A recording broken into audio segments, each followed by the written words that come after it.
Today, we become legends. Hey, my name's Inter, welcome back to the channel, and today we have 11.3 update notes to go over. We've already seen a couple of the changes that are going to come with this patch, like Agni getting the Hebo treatment, where he can sort of move while casting his ult and stuff like that, and apparently it's going to be a pretty crazy patch, so we've got a lot to cover here. Quickly before we do jump in though, I've got to plug the second channel. If you haven't seen in my most recent video, I plugged it as well. I'm starting up a second channel for gameplay videos. It's called Inter Games, it'll be linked in the description. I just put out a banger Scylla jungle gameplay on there, so if you guys are interested in watching me play, you can go over to that channel. Make sure you subscribe. I'm going to be trying to post there probably more frequently than I post on the main channel, honestly, because they're a lot easier to make. So yeah, for those of you that always comment hankering for gameplay, that's where it's going to be now. I'll still post gameplay to this channel occasionally, especially highly edited ones like the recent Assault Bingo video, for example. But just general gameplay and stuff like that is going to go on that channel. I'll probably even do some PTS for 11.3 on that channel. So definitely go subscribe there. But yeah, without further ado, let's jump into 11.3. So Smite 2 Founders Edition. Yeah, they're going to be doing Founders Edition packs. You double your legacy gems. So essentially you get like twice the amount you've ever spent on Smite 1.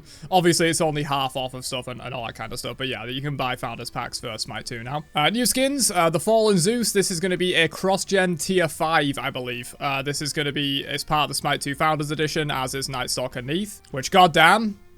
I won't say any more on that. Yeah, but the Fallen Zeus is going to be a really cool tier 5 that's going to be cross-gen, so you get that in Smite 2 as well if you buy it in Smite 1. We've got Embalmed Anubis from the cross-gen calendar event, Death's Reign Shaq from the Nether Beast event, Shadow Sentry Cerberus, Headhunter Kernanos, also from the Nether Beast event. We've got a new Battle Pass, which is going to have Wandering Blade King Arthur, Dark Supreme Nuar, Slasher Loki, and then in Immortal Honor we have Cosmic Executioner Thanatos and Bionic Overload Odin. And all of these except the Nether Beast stuff is going to be cross-gen by the looks of it. They have these logos in the top left. The Community Celebration event, which is where you get that Embalmed Anubis skin, you can get that for completely free, as long as you play one match every day for at least 6 days in the next 2 weeks after the patch launches. You can get that along with some other stuff like an avatar, a jump stamp, and a loading frame.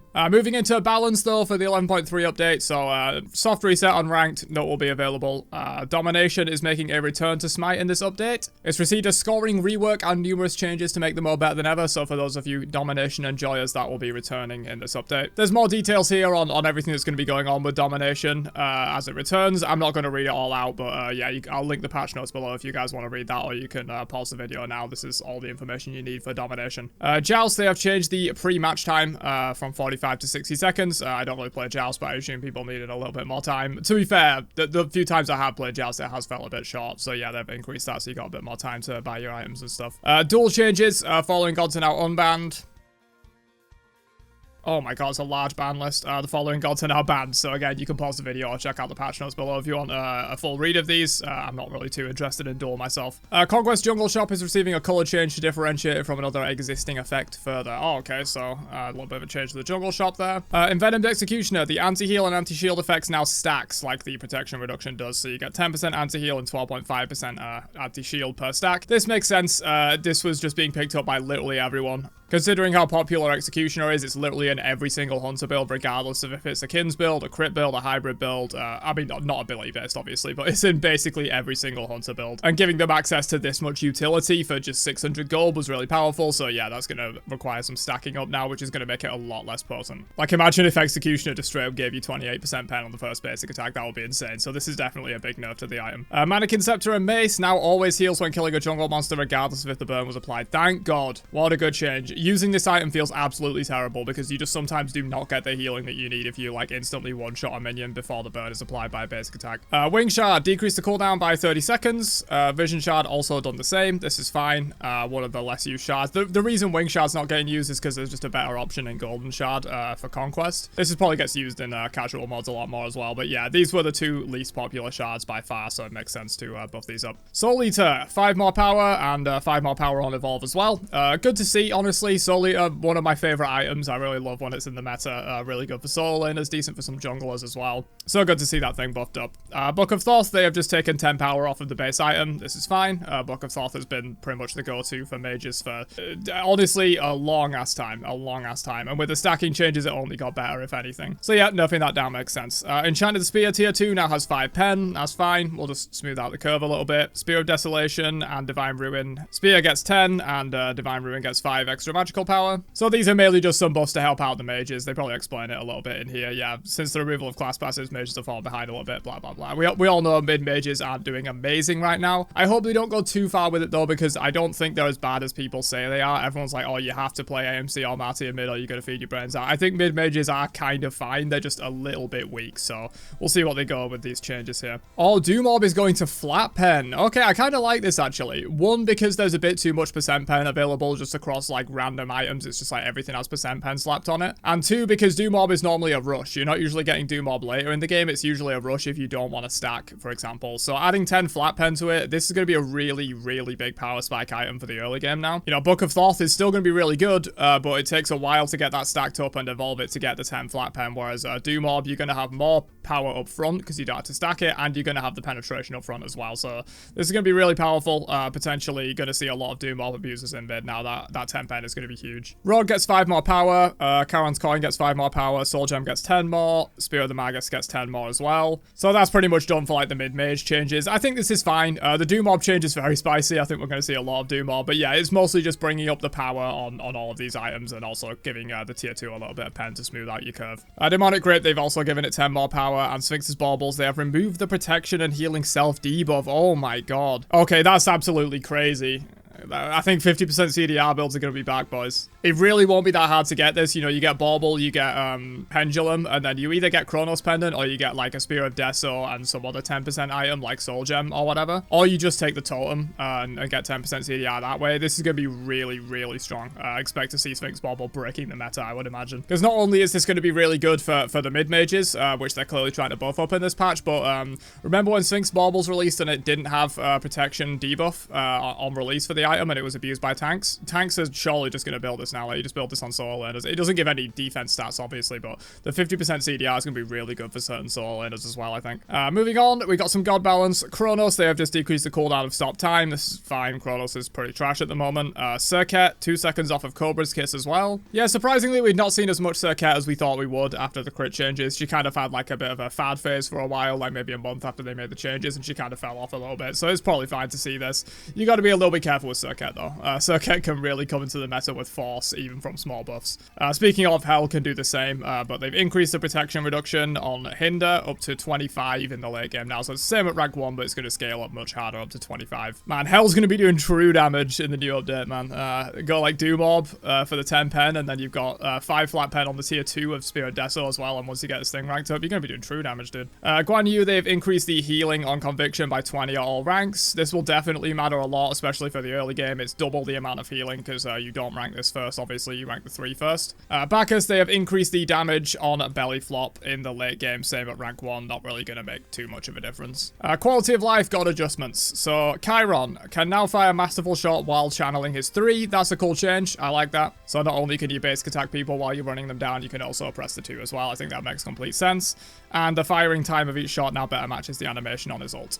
Kali can now move with her passive UI up, great change. Through the Realms for Heimdall, reduce the time he is locked out of performing any action on missing this ability, allow him to act sooner. Yeah, if you miss this ult, you kind of die for it. Maybe that won't quite be the case anymore. Charon, basic attack firing timing animation, max health gain per match increased to 998 on the passive. Oh, I like that, dude. They've added in these mechanics, like with a lot of the newer gods, specifically like Charon and Surtur, where they have like quote infinite stacking mechanics, but they're not truly infinite. This still isn't infinite because I think if you made Charon passive infinite, it would just be completely broken. But increasing this to 1000, you're obviously going to need a long game to get it to this point, but that's a lot of health that you can get, dude. Like if your other supports are sitting at like 3.5k health, Charon's sitting at 4.5k. He's going to be extra tanky from that. I like this change. I mean, granted, I like it thematically. Charon does not need buffs though, that's kind of the problem. The firing time, so they've just done quality of life and then this massive buff to Charon. I feel like maybe they should have paired it with a nerf, not really sure, but like Charon is pretty dominant right now and just giving him a bunch of extra potential health is potentially going to be a problem. Sobek can now pass through player made walls while using Lurk in the Waters. That makes thematical sense, I like that. Poseidon, the time to activate now better matches the FX on Whirlpool, so I'm guessing what this means is you're not going to have those issues now where if you put Whirlpool down on someone, they have like a fraction of a second to jump away before they get crippled. So that's definitely that's not even quality of life, that's just a straight up buff to Poseidon, because that would happen often if people reacted to you throwing down a Whirlpool on them. So it's going to be much easier to just lock people out of dashing away from this and just drop a Kraken on their face. Kukulkan, better basic attack timing, the time to activate now better matches the FX. So Whirlwind is going to get a similar treatment to Whirlpool by the sounds of it, so it's going to be much easier to just land this raw without having to like slow them first or wait for a CC. They have decreased the scaling per tick a little bit though to compensate for that, and increase the cooldown of Zephyr as well. See, this is what I mean. This is what they should have done with Charon. Like, Kukulkan, very strong meta mage, but they want to make some quality of life changes to him. Throw in a couple of small nerfs just to make sure he's not completely broken. I feel like Charon is you know, he's already pretty much a top meta support, like a top 3 support in my opinion, and he's going to get a massive buff. I feel like they should have probably adjusted some other part of his kit down, like the shielding maybe. Ymir camera is now unlocked while firing is 2 and 3. Great change. Very old god. It feels really bad to use these. It's going to be a substantial buff, honestly, especially on Frost Breath. Because often if you were fairly close to Ymir, you could very easily juke this, because it locked you into the cone, and the cast time is long enough that people can just walk around the side of you and completely dodge it, so it's going to be much easier to just lock people down with this now. Glacial Strike is similar. If you're very close to Ymir, you could easily avoid this ability. Skadi, better basic attack timing, and Calder can now take 5 instances of damage from any minion source before losing health. This does not include jungle bosses. Okay, I think what this means is that there was... jungle monsters would take a full hit point from Calder before, right? I think that's what that means, and so basically you can now use Calder to tank the camp for a very long time. It's going to be a total of 25 hits from a jungle camp for Calder to actually die, so a little bit of a buff to jungle Skadi there. Will it be meta viable? Probably not. She's not really that great of a jungler, but if you want to try Skadi jungle, you can now have like much better sustain because Calder can tank up the camps for you without you needing to tank it up yourself. Cupid now gains 2 stacks of his passive when hitting enemy gods, so just a nice little buff there. Jingwei, the ability now knocks Jingwei up less than enemy gods. So this is more so for just like if you end up knocking yourself up when you didn't have your dash ready, right? Because if you have your dash ready, it really doesn't matter. Fafnir's lockout time while landing on the 3 has been reduced and also affects the transform version. Also, yeah, on both forms. Just a nice quality of life change there. Tiamat will always respawn in flying stance no matter which stance she died in. That makes sense. Bastet may now cancel pounce while the ability is active to put it on cooldown. Another great change. This just should have been in the game many, many years ago. I think in Smite 2, Chak's axe is getting a similar treatment as well, where you're just going to be able to right-click and delete the axe if you want to do that. These are just great changes in my opinion. Freya can now cancel Irradiate whenever she wants as well, and they've decreased the cooldown from 11 to 8 seconds. God damn. Just a nice buff overall, but also potentially a buff to jungle Freya, because you can just put on a Radiate, and then once you finish the camp, you immediately put it back on cooldown. It's going to be up in like the next 5 seconds, maybe if you have a little bit of CDR with like Bumper Spear or whatever. Hunbat's improved teleport responsiveness, great. This ability always felt really weird. It felt like you would throw it, it would bounce on someone, you'd hit teleport, but then it just wouldn't, and it'd continue bouncing, and you teleport to the next person, which was really annoying, so hopefully that's fixed with this. And the firing timing now better matches the animation. This is one that I really did notice that it does not match the animation whatsoever, so great change there. Artemis can now spawn traps slightly faster from her 1. Cool. Jonqui, the damage and stun timing now better matches the animation. Same thing with Medusa's 2. Basic attacks for Sylvanas and is 3 as well in terms of animation stuff. Cernanos basic attacks. Yeah, this is another one that I really noticed. His basic attacks are incredibly desynced from like the actual animation.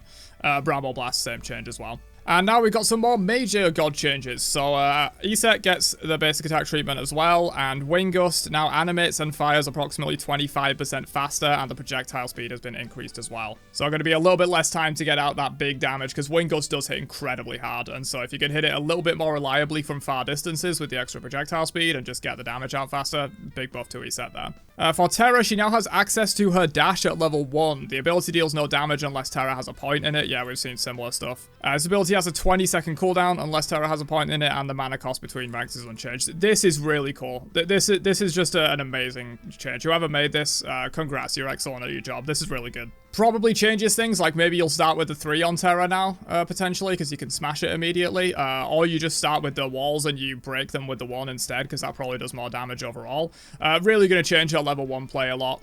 Very cool. Also means at level 2, you can have your 3 and your 2 and your 1. So you can do dash shenanigans with the Monolith and root people and then stun them at level 2. That is going to be crazy. Honestly, I'm a little bit terrified of this change. I think Terra is going to be completely and utterly broken in terms of like the early pressure that she can put out. But very cool nonetheless. I like this. Cthulhu no longer has to channel the Maya, meaning the portal will grow on fire on its own, and the cast time has been reduced by approximately 75%. God damn. Okay, so Cthulhu can do his 2, and then just leave it there, and it'll keep popping on you, and then he can, like, start doing his 1, or dashing at you to keep you in it, and stuff like that. Cool change. I like this. Agni, basic attacks match the animation better, and this is the one we've seen already from this update. Agni is no longer rooted while casting Rainfire, it's just going to be slowed instead. So this is going to be pretty huge, honestly. We saw this with Hebo, like Hebo was not great until they made that change, and it really did make a difference for him. It will probably be the same for Agni, and Agni's already pretty decent at the moment. I wouldn't say he's like one of the top mages, but maybe he is after this change. Not only does it help you like juking while you're firing and stuff like that, but it also means you can keep moving and like keep the pressure up, because if someone's running away from you, being able to keep moving so that you can be in range to stun with the 1 or in range to drop more bombs on them, it's just going to make a big deal for Agni, I think. Zeus, firing time of his 1 now better matches the animation, and Zeus may now refire his 2 whenever it is active to put it on cooldown, and enemies hit by the initial shield damage now also gain a charge. Okay, this is pretty good. Good quality of life change here. Just you'll probably just 2-1 and then immediately put it on cooldown no matter what, because you rarely use the shield basic attacking thing unless you're clearing minion waves. So this is effectively, I don't know how long the shield stays up, like 4 or 5 seconds maybe. This effectively reduces the cooldown of his shield by like a decent few seconds if you just put it on cooldown immediately. So be ready to be doing that basically every single time you throw this in team fights if you're a Zeus player. And yeah, enemies hit by the shield damage gaining a charge is also huge. Now you only need 2 bounces of chain lightning afterwards to get a triple detonate on someone. That's kind of nasty. Odin, this ability no longer deals bonus damage if the shield is full, instead always dealing the bonus damage if it is active when Odin lands from lunge. Okay, so if you get like poked out a little bit, you're still going to do the full damage with it. Gunya's Might, this is another one we've seen teased. This ability no longer has the second room, which causes the homing. It's now only pulses twice, which provides either the attack speed buff on the first one or the stun on the second one. The total damage from the pulses has been evenly split among the 2, so it's still going to do the same amount of damage, it's just going to do it faster. And the spear throw now provides minion knockback, and the firing timing of the spear throw now better matches the animation. So basically, you can no longer do the homing version. No one used it ever, so I'm pretty fine with this change. You're going to get the damage out faster, you're going to get the stun out faster.